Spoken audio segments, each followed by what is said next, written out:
both ends of the floor. Defensively, playing against the great Kevin Durant, gets the steal on the crossover and takes the ball down for a dunk, hits the three on Landry Shamet, and then penetrates into the plane. Great pass to Terrence Mann. Our first round coverage presented by NerdWallet. 5-point game as we go to the second. Moment ago, Chris Haynes with Ty Lue. Newark Clippers head coach Tyronn Lue. Coach, you shot 39% in that first quarter, but leading the ball game. What is key thus far? Our defense, being physical, bringing the physicality to the game. I like what we're doing defensively. Offense, we get some good shots, but they're loading up, so we got to make sure our spacing's right. You mentioned loading up, a lot more attention to detail on Kawhi Leonard. What are you seeing from the Suns thus far? Putting 3 or 4 defenders in front of him. They're loading up, so just got to take his time, make the right pass, which he's been doing in this first quarter, and we're going to make some shots. Thanks to Ty Lue, thanks to Chris Haynes. Clippers with 6 offensive rebounds in that first quarter. Ty Lue trusting Kawhi Leonard to come back healthy and strong, and he has certainly done that. Keeping an eye on Devin Booker here. I mentioned he hit the deck. He was grabbing at his right ankle. And coach, check this out as Booker just kind of rolls it. He came across the foot of Ayton and rolls that ankle, so we'll keep an eye on him. Devin Booker missed 29 games with a groin injury, second half of the season. T.J. Warren on the floor for the first time. So again, Monty Williams expanding that rotation, and Warren, who came with Durant from Brooklyn, returning to the Phoenix Suns, getting his first playoff action here in this series as DeAndre Ayton once again knocks down a mid-range jumper. It's his second free throw line jumper already. We know he's a good mid-range shooter, as is this Suns team, one of the best mid-range shooting teams in the league. Highland. No, Plumlee knocked it out of bounds. That'll be Phoenix ball. Clippers with Westbrook and Highland on the floor together. Josh Okogie returns. He'll pick up Shamet. Watching these coaches make adjustments, that's what's great about the playoffs. And I know something you miss in your days as a head coach, coaching playoff games, and how to counter the other's attack. We're glad you're sitting here with us, Coach. Ayton. Man guards Paul. Paul. Oh, man gets right back to him. Paul has to put up a tough shot, late clock. Tell you, man was a menace on Chris Paul in game 1. Westbrook. Man's a great defender. I do not think those are the shots Ty Lue wants. And he mentioned that to us before game 1.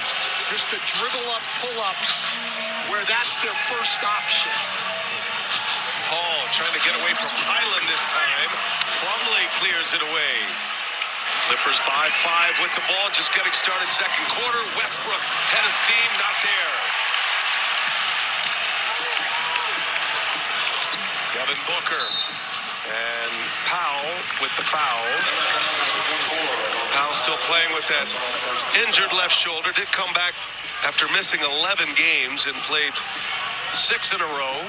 Saw him kind of grabbing at that left shoulder in the first quarter.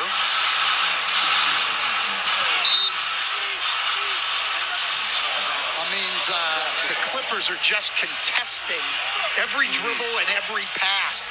It's tough for Phoenix to run their offense. And again, you've got to start adjusting. This isn't like the regular season. Teams play with more intensity. They're more locked in. They're going to make things harder on you. You can't be as careless. Big minutes here with Kawhi on the bench, and now another strip and a steal. Powell and Plumlee defending that time. Westbrook taking on Paul, goes right through him, a foul, and Russell Westbrook will shoot a pair. Clippers just look a step or two faster. They look a step or two more aggressive. Their defensive pressure has been off the charts here in the first game plus. Hey, you could win $1 million for the perfect bracket. First place gets you courtside seats. Fill out your bracket for NBA Pick'em Bracket Challenge for your chance to win big. Play free, NBA.com/bracket as we send it over to Chris Haynes with more on Durant, who's coming back on the floor. Yeah, Coach Williams told us before the game that KD called him last night right before he went to bed. And so I went to KD and I asked him, what was that call about to coach? And he said, listen, at this juncture right now, I want to make sure that everybody's on the same page. He admitted he's still trying to figure everything out, but he called Coach Williams just to get some clarity on both offensive and the defensive end to try to make sure they can get things right for the night. Well, I think what Monty Williams wants, Brian and Chris, is he wants KD to be KD. Yeah. Don't worry about thinking so much. Go out and play. Do what you do. Do what's made you the best scorer in this league over the last decade. Chris Paul, everybody leaves him, he misses. Paul has struggled shooting. Westbrook running the floor with Powell. Powell, wild shot. Durant defending, and Powell able to get it back. Westbrook keeps another one alive. Phoenix just cannot secure those defensive rebounds. It's already 7 offensive rebounds for the Clippers, 11 second chance points.